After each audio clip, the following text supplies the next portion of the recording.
Hello everyone, it's Larry, and this is everything about the animated avatars, and how it went from an idea to this, to losing everything, to this. I'll go first! We talking this year? Or in general? I'd wanted to have animated versions of us on the channel for a while, as early as Videos on My Hard Drive 3 in 2020, though the idea for that was more like usual animations of a YouTuber funny moment kind of thing. We would eventually do an animation like this much later, in 2023, for Videos on My Hard Drive 11, the same video that introduced the avatars. My idea for them came about after VomHD 10. I realised that the videos had a lot of sections of us just talking with no visuals, where I would blur the screen and put subtitles on it, maybe an image. I loved the idea of animating these moments to be more interesting, but obviously that would be a lot of effort for each one. Then I saw this video come out by Joe Hickson for animating a character to audio in OBS. Instantly I was sparked. I felt like I could see so many ways I could adapt and improve this process to my needs, and I got to work making a proof of concept. I made it crudely, but that's okay. I managed to prove that exactly what I imagined could be done. Shit. And there we had it. It worked. That was actually my first test, by the way. Essentially, it boils down to body bobs up and down to the volume of the audio, plus a slight rotation, and the mouth opens wider when decibel thresholds are crossed. Put the mouth on the head on the body, and bam! I green screen out the background to use in Premiere Pro. I coloured it to be closer to my vision, and then proposed to Mads the idea of redesigning our channel avatars, which in 2022 looked like this, and making a bunch of assets for OBS, so that we would each have an animated avatar.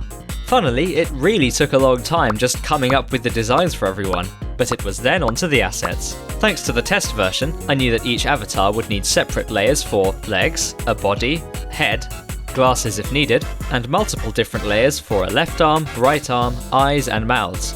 At the time, everyone's design just involved a t-shirt of their colour, but even so, making all the assets was quite a feat. We researched cartoon references, but still kind of eyeballed what assets would be needed to display appropriate emotions through arm poses, eye and mouth expressions. We ended up going with 160 PNGs for everyone's arms, 50 for the mouths, 80 for the eyes, plus 19 for everyone's bodies and heads, and one legs PNG which I just used for everyone. Totaling at 310 PNGs of assets which were drawn and coloured, although some were just recolours.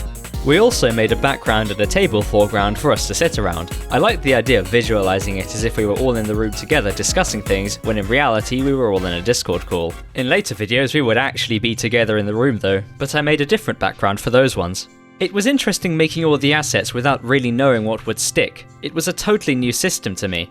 And much like more traditional animations, I storyboarded the segments of Videos on My Hard Drive 11, and we made additional assets for them too. I kinda miss how they used to feel more like proper animations actually, but making them took so long. To put it together, I would play the audio through the avatars in one pose, then again in another, then again with another mouth, and again with closed eyes, until I had every emotion needed. Then I would Frankenstein stitch these recordings together to go along with the audio appropriately. Unless I see his dusty old bones, then I'll believe you. Repeat this process for every character on screen, and it took me days and days to make 6 minutes worth of animated segment in VomHD 11. But it did make them very snappy because every change of emotion had to be cut manually in Premiere Pro. I had to do this because I couldn't really change the assets on screen on the fly. There were so many of them, and with scrolling and using a mouse, there was just no way. But I thought, what if there was another way? I debated assigning keybinds to them, but that didn't work out. But half a year before this, I devised an unusual way to play my music live with my MIDI controllers, which are devices usually made for performing music. I used a software plugin to let my MIDI controller move my mouse and click on things on screen, to get around FL Studio's limitations. But what if I could do that with my animations? It turns out there exists software called MIDI Control, which lets you directly hook it up to do things in OBS. This was huge. It meant that I could create functions to enact I press this button and in OBS this layer turns on and the other layer turns off at the same time. And I could repeat that for every arm pose, eye and mouth expression. And so I converted my MIDI keyboard into a live animation interface. When this was all set up, I could press keys assigned to certain expressions and essentially digitally puppet the avatars live. This was quite the revelation, and I made a short video about this. This system really came about because of the Clubhouse game series. Upon recording it, I debated if I could make it feature our avatars throughout the whole duration. And it took a long time to make episode 1, but after showing my friends, they thought it really brought the video to life and it wouldn't be the same without them. I too thought it helped our series stand out from the countless Let's Plays out there that just show gameplay on screen, and that it helps the audience less familiar with us to follow along with who's talking, and who's playing. So, to make longer videos I had to make the system faster to use. Starting with the MIDI keyboard, which was very cramped for space for all the keys I needed, I eventually upgraded to an Akai MPC Mini, which I bought just for doing this, and features 64 pads, and that's still what I use to this day. Between episodes 3 and 4 of Clubhouse Games, I went back and added shading to all the avatar assets. I originally didn't want them to have shading so that it looked more like our traditional animations, but realising I'd only have to shade them once and it would look far better if I did, I just did it. Also around this time, I figured out blinking. Early on, I would add each blink in manually, and I could only really do so while the character wore a neutral expression, i.e. when they weren't talking. I later figured out a system where in OBS I keybinded blinking to open bracket and disabling the blink to close bracket. I used auto hotkey and wrote a script, which was very hard, I'm not a programmer at all, to randomly between 3 and 9 seconds press open bracket, then after 0.3 seconds press close bracket. So I can't really do anything else while this is on, otherwise I keep typing brackets, but when OBS is open, it does the job well and makes the characters blink automatically. Also, you might be wondering how I stop my keyboard typing brackets. Well, the only way I know of is to stop the program in Task Manager. Following this, the system served me well for a while, until I lost my laptop, which prompted me to upgrade my computer and I copied all my files, but apparently OBS project files are stored in the Windows temp folder, which is a hidden folder, so it didn't copy, so I lost everything. Well, the art assets were still there, but the OBS project file which put it all together and let me animate it was gone. So many settings and intricacies I would have to build from the ground up again that would drive someone mad to recreate from scratch. Like completely insane. Yeah, I remade them. It was not easy. And on top of all that, I decided that I wasn't 100% happy with the assets and would take this as an opportunity to redesign them all.